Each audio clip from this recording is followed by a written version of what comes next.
أعوذ بالله من الشيطان الرجيم بسم الله الرحمن الرحيم اللہ تعالیٰ نے اس دنیا کی زندگی کو عارضی اور فانی بنایا ہے۔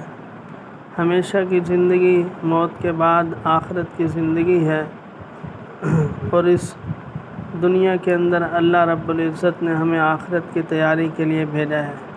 جیسا کہ حدیث پاک میں ارشاد فرمایا گیا، الدنیا مزرعۃ الآخرہ، دنیا آخرت کی کھیتی ہے۔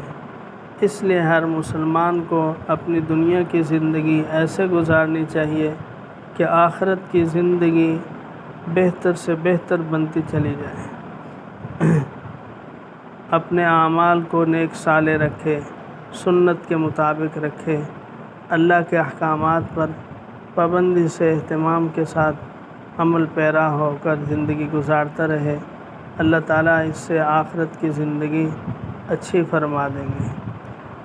حضور نبی کریم صلی اللہ علیہ وسلم نے آخرت کی زندگی کی بہتری کے لیے ایک بہترین نمونہ ہمیں قرآن مجید کی صورت میں بھی عطا فرمایا ہے۔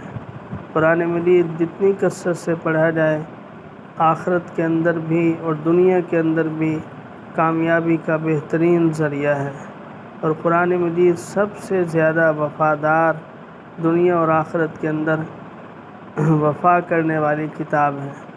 حدیث پاک میں ہے، جناب نبی کریم صلی اللہ علیہ وسلم نے ارشاد فرمایا، جو شخص روزانہ عشاء کی نماز کے بعد سورۃ ملک پڑھنے کا اہتمام کرے گا، یعنی 29ویں پارے کی پہلی سورت تبارک الذی بیدہ الملک وہو علی کل شیء قدیر، اللہ تعالیٰ اسے عذاب قبر سے نجات عطا فرمائیں گے اور آخرت کی منزلیں اس کی آسان فرمائیں گے۔